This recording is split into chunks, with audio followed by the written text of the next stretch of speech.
We're just trying to live our best Bailey Sarian life here. Have you ever had to keep a secret that hurt, viscerally hurt, to carry around? But in order to make your life and everybody else's life easier, you carried it anyway, letting the weight bring you down. And all of a sudden, lying becomes part of your narrative. That's exactly how our main character Val, or Valerie, feels in the Shudder exclusive The Power. The Power is an English horror film written and directed by Corinna Faith. It's available now on Shudder, and I do recommend the watch. The story follows young trainee nurse Val as she goes to her first shift at a hospital in East London. This takes place in 1974, and in the movie they do say that there are power outages at a certain time. In my very minimal research about these power outages, that is indeed a fact. There was some sort of a strike. Honestly, I didn't look too much into it, so if you do know anything about it, please let me know down below in the comments because I would like to learn more. But a big scary hospital in the dark? No thanks. I don't even like hospitals in the daylight. Thank you very much. The mood of the hospital is very strict as the matron kind of intimidates Val in this way that she's taken her on as a nurse, and Val is so grateful to be taken on, but the matron assures her that if she's not a perfect fit, she will get rid of her. And there's also strict codes when it comes to nurses. They're not allowed to talk to doctors because they speak above their level, speak above their understanding, which is an awful thing to say. And the matron instills that there are strict dress code rules, that skirts have to be 3 inches below the knee, and she'll know, trust me, I'll know, if they are any shorter than that. As her first day is really tense and not where she wants to be, as she wasn't put on the pediatrics ward like she requested, Val goes into the bathroom to just wash her face and to calm down from the stressors of the day. That's where she finds a young patient named Saba hanging out just in the corner, just kind of standing there in the nurse's bathroom. So Val ends up taking her back to the children's ward, and you can tell that she's so super passionate about being around kids. In the ward, there is the handsome doctor, Dr. Franklin. Valerie strikes up a conversation with him, although she's not allowed to, because she admires his research about linking poverty to illness and how in that area where there is a lot of poverty, it keeps kids sick. It keeps people sick. And it's a completely innocent chat. It's literally about his research, his passions, and like how she admires that, and that's also her passion as well. But of course, the matron catches her talking to the doctor. This is a big no-no. And once the day is over and Valerie's shift is supposed to be over, the matron decides to punish her by making her work the night shift on her first day. And you can't help but feel for the girl because Valerie even says that she's not great in the dark.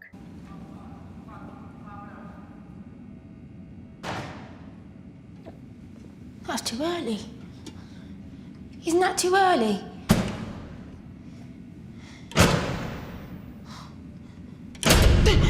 And not only does she have to work the night shift, and not only has everybody heard about her talking to the doctor and taken it out of context, thinking that she was flirting or coming on to him, we meet the character Babs. No, not that one. Babs. This Babs. And Babs is a bitch. Val and Babs grew up together in the same children's home in the area. And from Babs' entrance, it's heavily implied that Valerie has experienced a sexual assault at the orphanage that they grew up in, but that it was a lie. Babs even asks her why she lied about it and refers to her attacker as that poor man. Babs then goes on to tell the creepy handyman, Nev, about the alleged assault, and that just tarnishes her reputation more. She goes on to tell some nurses about it, and this lack of trust, with the nurses knowing now that Valerie has quote-unquote lied about her assault, makes the night even harder as weird things start to happen, and the accusation is that she's lying. So the rumor of Val being an attention seeker begins. Through the night, especially in the dark, we see repressed memories where it's no doubt Val experiencing her assault. Creepy and unsettling things start to happen in the hospital as well, such as Val's skirt being lifted by an entity, and as well as bodily possession. It turns out that Val is not the only victim of abuse in this hospital. Babs even goes through it when Nev decides that she's just gonna have to do a little dance for him on the table. But of course, the conversation about sexual assault and taking advantage of people was a lot different different back in this time. But it turns out that Saba is being abused as well. She doesn't speak much English, and with no one there to speak her native language, she has no one to ask for help. And in the movie, the one person who's a doctor who does speak her language brushes it off like everyone else and tells her to stop saying things like that. And he won't translate the truth for Val. The final victim of the movie is a child named Gail, who is the entity who has been possessing Valerie. She's trying to reveal her truth by possessing Val, using her as some sort of a vessel to listen to her, to get her truth out.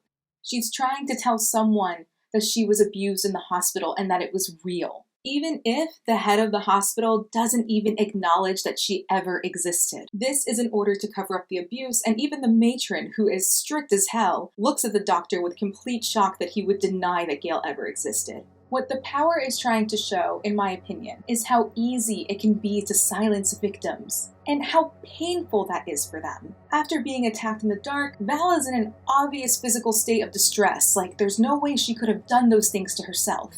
But she is coerced by her fellow nurses to say that nothing happened. She must have just, made it up. Nothing happened, she freaking out over nothing.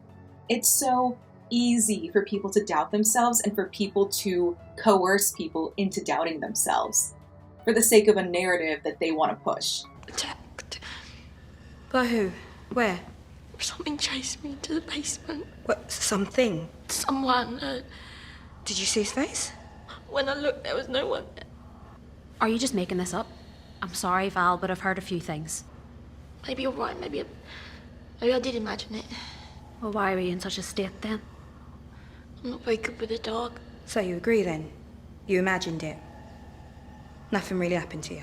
Val as a character is someone who likes to keep the peace, even if that means holding up all her pain and her trauma inside of her. She does have a moment or two in the film where she blames herself for things that are happening in the hospital. Because like one of the nurses, Terry, says, everything was fine until you showed up. Val stands in the mirror and blames herself for what's going on, and I can't help but feel that that's some sort of an outward projection of how she feels on the inside after experiencing her abuse, because so many people told her to lie about it, called her a liar because she was coerced into saying her abuse wasn't real, that it didn't happen. The biggest sigh of relief in the movie comes from the end, when the three victims of abuse come together and just scream.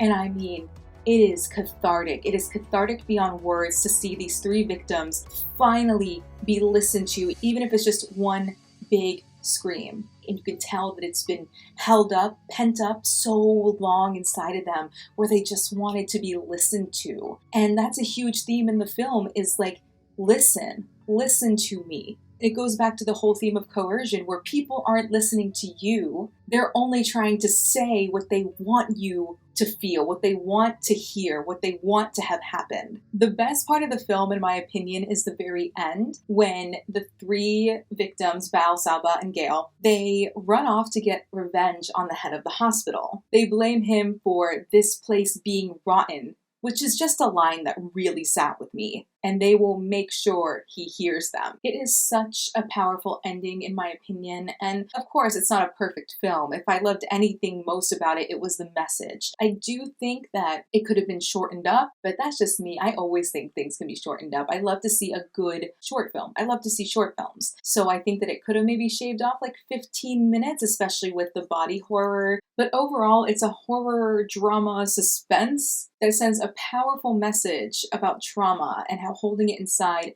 makes your world dark. I did love the play on the power and the power outages and people having power over people who are being abused, and also like the darkness that is held inside these victims, because it is so dark to carry such large and upsetting secrets or truths that you've tried to let go of, but no one wants to listen, no one wants to deal with it. So if you do have Shudder, I would recommend watching The Power for the message, the acting. The set design is actually very nice. I like the hospital they stayed in. It was very creepy, but I don't think it's hard to make a hospital creepy, to be fair. And I hope you enjoyed this review. I'll be back on here next week. I'm thinking about playing with some new stuff concerning film other than reviews, so we'll see how that goes. I really appreciate your time if you've made it to the end with me, and I will see you later.